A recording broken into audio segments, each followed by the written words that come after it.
And welcome back to the Hot Lap. Let's talk about Red Bull Racing, a team that makes speed look effortless, especially recently. It turns energy drinks into gold and somehow makes a weird flying bull the symbol of their unstoppable force in Formula 1. But here's the plot twist.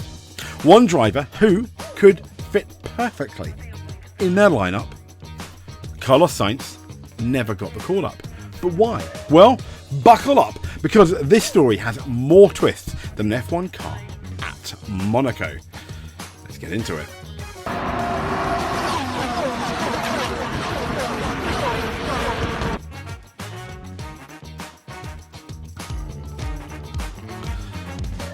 So, Carlos Sainz, the guy with enough talent to make your grandma go, whoa, that kid is going places. He's been tearing up the track with pretty much every team he's been with. But when it came to Red Bull, they apparently said, nah, we're good. Let's break that down, shall we? So, let's go all the way back to the Red Bull Junior team. And this team, and being a Red Bull Junior driver, is like the ultimate F1 draft, except no one's sure what the hell's going on behind the scenes, particularly over the last few years. You get recruited at age 12, for example, and are expected to either turn into a world champion or get unceremoniously dropped. Hello, Daniel Kvyat, Nick de Vries, and some more. Red Bull has been pretty good at finding future stars. Hello, Sebastian Vettel, Max Verstappen. But there's a thing. Just because you've got a Red Bull Junior contract doesn't mean you've got a seat at the big boy table. Hello, Liam Lawson. He was allowed a seat, but effectively for 2 races, aka 2 dinners.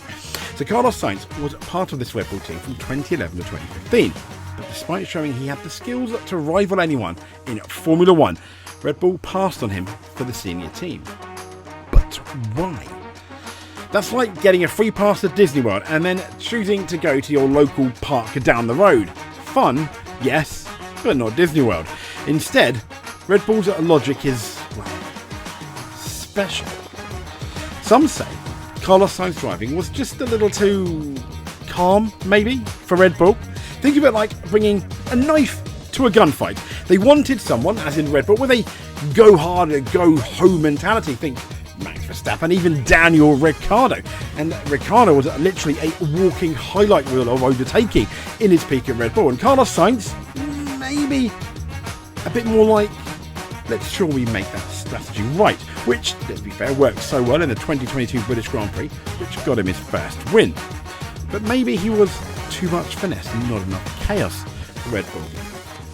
And here's something potentially even spicier, a spicier rumour. Some insiders say the real issue between Sainz and Helmut Marko, the man behind the curtain at Red Bull. Let's say, if you've heard of Marko, you know he doesn't exactly win most likeable boss.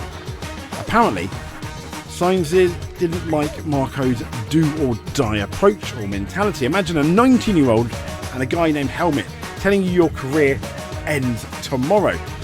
Not exactly the best vibes, I get that. But let's say it wasn't a match made in heaven. Now let's forward it to 2018. That rolls around and Daniel Ricciardo drops the bombshell. He's leaving Red Bull for Renault. I mean, at the time, this was like one of the Kardashians leaving the show halfway through. Red Bull was left scrambling for a replacement. The obvious choice, I know, you're going to say Carlos Sainz, absolutely, and I would completely agree with you, but Pierre Gasly. Instead, they went with Pierre Gasly. Not exactly what you'd call a starter move. Sure, Gasly had potential, but Carlos Sainz was outperforming a lot of people he was going against in terms of teammates. So why didn't Red Bull give him a shot? Well, here's the fun part. Some say Red Bull wanted another Danny Ricciardo situation. They didn't want 2 drivers fighting for that top spot. I mean, Max Verstappen was already making everyone look like they had training wheels on when you just think about the amount of teammates he's had up until now. And even in hindsight, the last thing they needed was a Sainz who could potentially start giving Max a headache. Red Bull, when they saw Sainz driving like a boss at McLaren, for example, when he went there, beating Lando Norris, they must have been thinking something similar to but we already have one ace. Please don't challenge us in respect of Max Verstappen. Now, in short, Red Bull, to be fair, did need a wingman for Max, not a co-pilot to take the lead. So when Daniel Ricciardo left, that's when Pierre Gasly came in. Gasly was young, French, and very good at playing the second fiddle, or so they thought. In the end, they had Alexander Albon, who equally was, in the end, just another Pierre Gasly. But bam! Let's talk about McLaren 2019. Suddenly, McLaren are back in the game, and Sainz is regularly outperforming expectations. It was McLaren, the former ugly duckling, and Sainz was the fairy godmother, seemingly turning everything into gold, with a little help from Lando Norris and Zach Brown. So, while Sainz was having his McLaren Cinderella story, Red Bull was quietly watching the sidelines. They were probably like, darn, maybe we should have gotten him after all. At least I imagine Christian Horner was looking in the mirror, thinking it perhaps. But there was some controversy.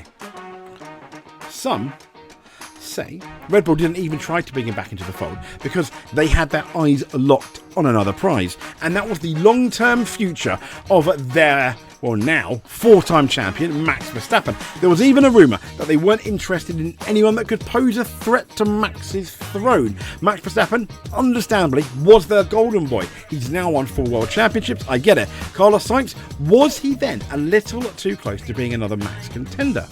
Potentially. But in the end, maybe the real reason was that Red Bull never signed Carlos Sainz is a mixture of their strategy, maybe people's ego, and maybe a tiny bit of fear. Red Bull didn't want another driver to challenge Max, even if that driver had the talent to do so. Now, Max v Carlos, who would probably win? You'd probably have to say Max Verstappen. The issue is, would Max have it all his way? Probably not. Just like the clerk at Ferrari, Sainz was going to get his wins in. But they didn't want another driver, I believe, that could challenge Max, even if that driver had the talent. But what if Red Bull had taken the risk? Would he have been another Verstappen, another Ricciardo, or something entirely different? Roll back to now. There are now again rumours that Red Bull might want to get rid of Yuki Tsunoda, but Carlos Sainz is now in a long-term contract with Williams. But then they didn't sign him when he left Ferrari, and there was clearly an open seat where Sergio Perez, well, there was going to be a big Sergio Perez space for 2025. They didn't sign him then, so why would they sign him now? And I completely agree. But once again, you've got to look who's in that other seat, and that is a certain Maximilian Verstappen. And they don't want to ruffle his feathers. They're scared about making him leave. If the engine, the Ford engine, is not as good as everyone is potentially believing, they were going to need a driver like Max to potentially fill that gap. Obviously, he can only do so much. He hasn't always had the fastest car this year, but he won, I think, in Japan. They need to keep Max. So, at least, that's what I think they're going to be thinking. But here's the Carlos Sainz, a man who's proven that sometimes the team that doesn't want you might just be the team that misses out. Only time will tell, but at least we get to watch him versus Max Verstappen, possibly at a slightly later date, in a Williams versus Red Bull fight. And here's to that. If you made it to the end then, please give us a subscribe. That'd be absolutely amazing. If you're already subscribed, you just hitting this like button is more than enough for us. But until then, I'll speak to you soon. Thank you very much, and stay safe. It does help if I press the outro button. Hey!